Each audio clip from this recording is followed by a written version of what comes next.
Next step is we have to pop up the frunk and remove the frunk tray in there.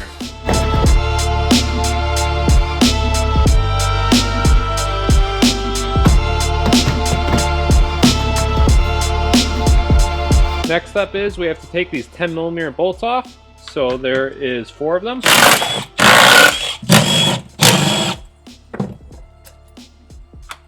And then there's 1 push-in right here. Then just lift up on this. There's also a connection in the front by the emergency release. So you have to pull that off right over here.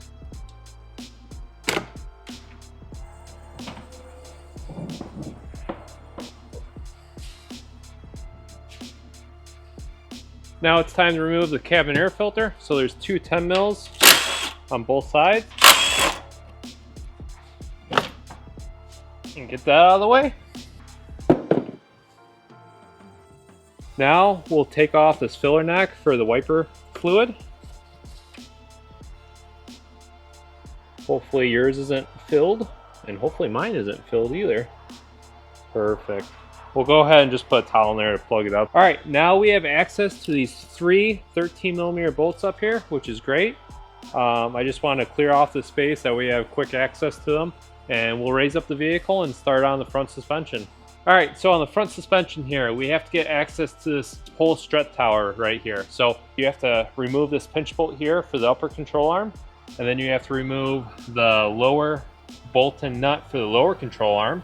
You have to remove the sway bar end link right here. And you have to remove the 3 13mm that we just got access to up at the top. And basically this arm will swing out and we'll be able to drop this whole front assembly out and put the new one in. Pretty simple. So here we have the brand new suspension directly from Tesla. I ordered these parts from a 2025 Model Y, so these are a direct replacement on my 2022 model. And I'll put all the part numbers up on the screen for you and put it in the link, the description for this video. But this whole kit right here was $840, so very reasonable in price for doing a suspension upgrade on your vehicle. All right, so first step is you want to be conscious of this ABS sensor or speed sensor. So we'll go ahead and pull these out of the actual knuckle itself. That way we have some room here to play with and we don't end up breaking this cable. All right, next step is we gotta release this pinch bolt up here. It's a 15mm and a T50 to hold the front side. So we'll get that out of the way. And we'll probably just lift up the bottom of the suspension. That way we compress it a little bit to get out that pinch bolt. Okay, I got the suspension compressed a little bit. That way we could easily get out this T50 up here. And just like that. So we got that out. We'll lift up the vehicle. And we'll get that upper control arm out of there. So you might have to put something like a wedge in between this compression joint here to get it out. Actually, mine came out really nice, so that's good. So I didn't have to put anything in there. But sometimes these will be pinched pretty hard to where you have to spread this out just ever so slightly to get this upper ball joint out. So we got that done here. Next step is we'll do the 21mm on this lower nut here to the lower control arm.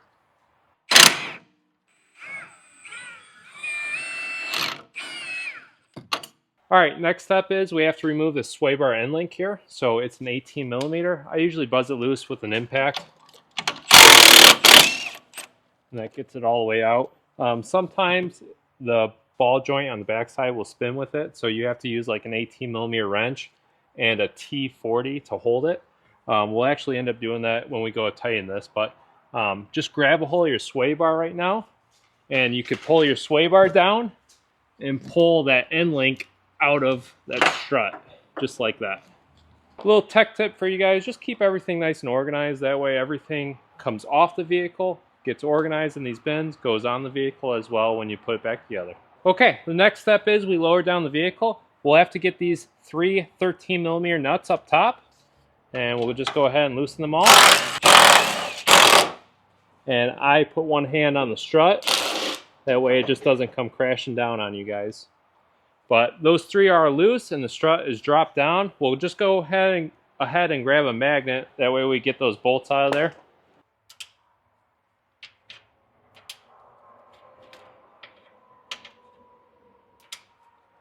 All right, now we have the strut totally free. Best practice for this is push the upper control arm out of the way and kind of drop down this top part of it first. And then you could just literally pull out the bottom and just make sure you don't scratch your paint or your calipers or anything crazy like that. And boom, we got the front suspension out of this vehicle. All right, we're installing new suspension. Just make sure you grab the right strut. The only difference really on these is the way the sway bar end link mounts to, and also this groove here. So just make sure you got the right and left side when you go to do this. And we'll just do a reverse procedure. So feed the bottom through first. And then you want to kind of push down on your suspension while also pushing up on your upper control arm. And boom, it's in like that. We'll go ahead and we'll put it up through these 3 holes in the top hat first. And then we'll grab our bottom 21 bolt and just put it in the control arm. That way it kind of gives us tension to push up on the top hat. So when we let it down, we'll easily be able to put those 13mm nuts on the top hat. We just want to line this lower control arm up and get a bolt started here. It kind of can be a little tricky getting the right angle at it. Boom. All right, that's in. We'll just go ahead and put the 21 nut on the back side. We do not want to tighten up the nuts on this just yet, because if you see down here, this is actually a rubber bushing, and this needs to be tightened up in a loaded position. That way you don't go ahead and tighten it up in the downward position, because if you do, you'll end up ripping that bushing in there and just kind of creating a mess down the road for you. It'll wear out your suspension prematurely as well. So that's in. We'll lower it down. We'll do the 3 nuts up top, and then we'll go on to the rest of this. Top here, we'll go ahead and put the nut on this one stud that is exposed. We'll go ahead and just tighten it down. And I will give you guys all the torque specs for these shortly. Don't throw your stuff around, but I just kind of put these on with the impact very loosely, and then I go back and torque them down all to spec. That way I get the right torque spec from factory. All right, the torque spec for these 3 on the top hat is 23 Newton meters. Boom, those are all done. Okay, now we have to put this pinch bolt on this knuckle. So we'll go ahead and lower this down on the lower control arm, right where the shock is. And that'll give us some compression to be able to easily put that upper control arm in the knuckle right here. So we got that slid in, and then I'll just go ahead and grab our pinch bolt. And it comes in through the front. Just keep in mind of the orientation of everything on it. And yeah, we'll go ahead and just tighten this down with our impact very kind of loosely. And then we'll torque it down to spec. Okay, the torque spec for this upper clamp is 56 Newton meters. So we'll go ahead and torque it down to spec right now.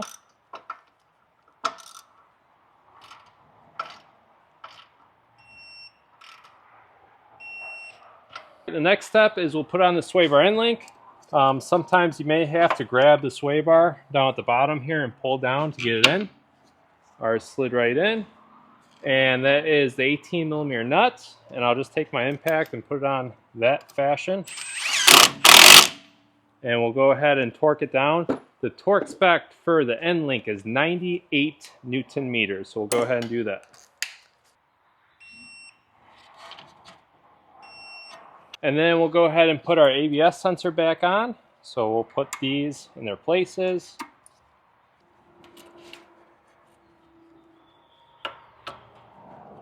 Actually, this one does not go on there. It goes on the further one. Don't make the mistake I did. The last and final step to this is tightening up that bottom 21mm nut and bolt.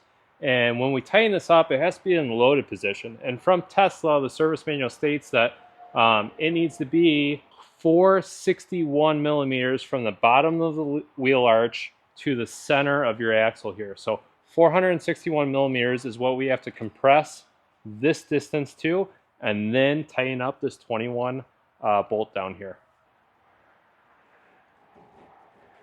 We're at 467 now, so we need to drop down 9 mil. 461. So we'll go ahead and tighten up this bolt right here, and the torque spec for that is 103 Newton meters. Okay, we are all done with the frunk, so we'll go ahead and put the windshield washer fluid spout back in its home.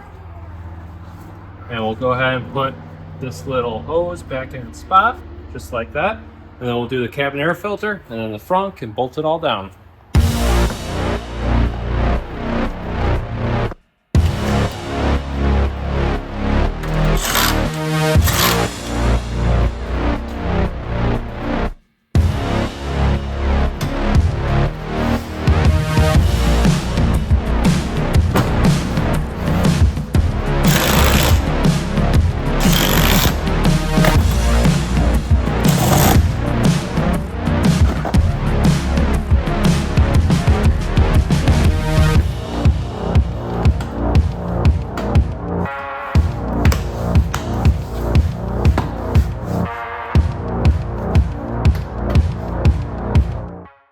Okay, we got all the front taken care of. Now it's time to do the rear, which isn't too bad at all either. We just got to drop down these rear arrow shields and do the ones on the control arm as well. So let's get to it.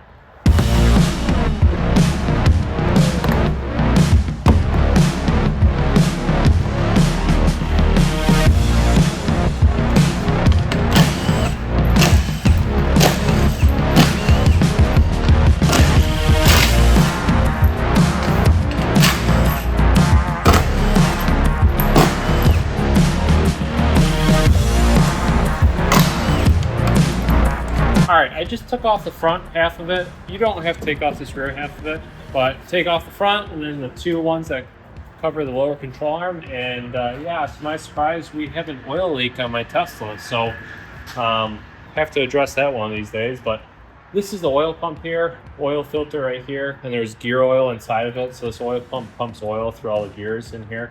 It looks like it's just seeping out the seal here. So I'll probably just clean this up and inspect it for later on and see if it's actually coming from here or if it's coming from the middle of the case. But it looks like it's all oily at this pump right here. Okay, so in order to get the spring and the shock out the rear, what we'll have to do is support this lower control arm, which we have right here. And then we'll go ahead and take off the two 15s on the top here. And then what we'll do is we'll take off this 21 here and this 21 here. And then we'll loosen the inner 21 of the lower control arm as well. That way we could get some articulation for that to drop down and get that spring out. So we'll go ahead and do the upper top mount of this strut right now.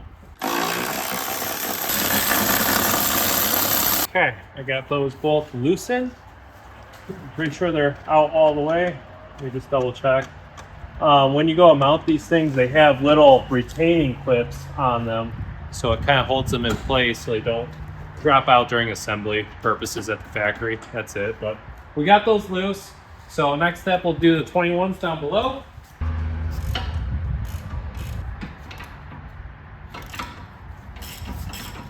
And then we'll loosen up the center one right here. Now we'll go ahead and pull out these two bolts right here. That's for the shock. This one's for the knuckle. And then I'll go ahead and loosen down this control arm here. And then we'll take out this rear shock.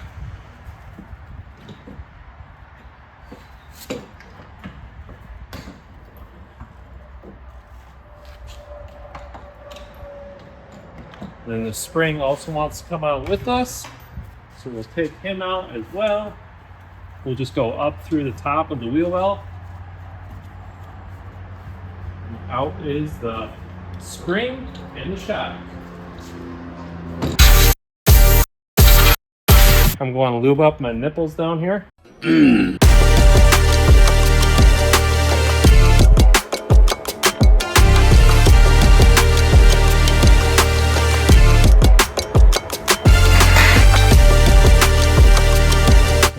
ahead and grab the new shock and put it on in.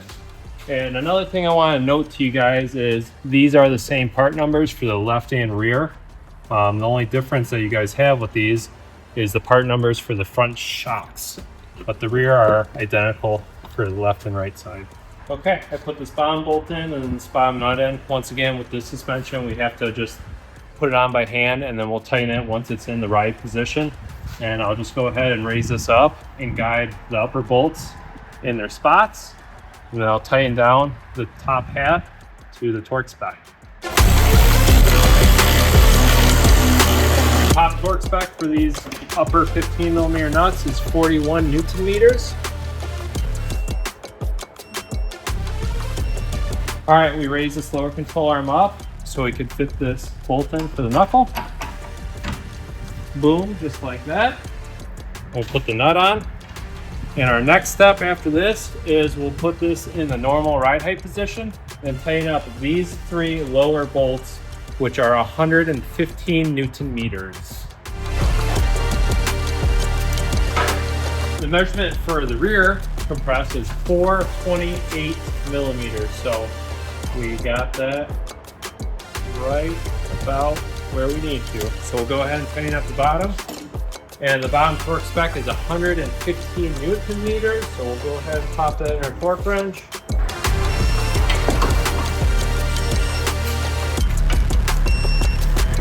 Okay, we got the rear all wrapped up. That was pretty simple. We'll just go ahead and do the other side for you guys. And then once we get that all wrapped up, we'll put on the wheels and we'll go test this thing out. We're going to put the arrow back on, and we'll start with the lower control arm protectors.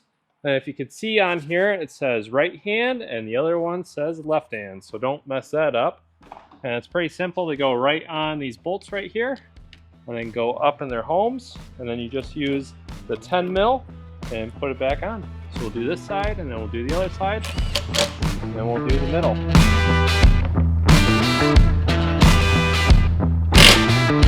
Put on the wheels. The wheels are 175 Newton meters. So we'll do that right now.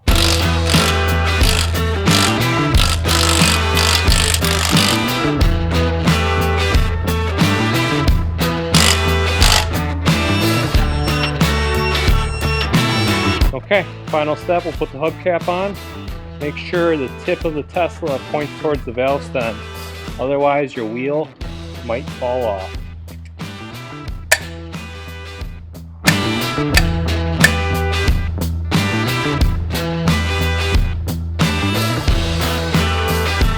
All right, we got the suspension all on it. And if you guys notice, I got 2025 Tesla Model 3 performance wheels on it, and they look good. I just have slightly oversized tires just to fill in that wheel well a lot more. And I think the suspension raised up the vehicle a little bit more, which I actually really don't mind whatsoever because it just looks proportional to me. And it looks pretty good in my opinion. I'm in Michigan, so we got some snow here as well. Obviously not right now, it's the summertime, but in the winter time, it's nice to have a little bit more ground clearance for all that slush and snow on the ground, but dang, it looks pretty good.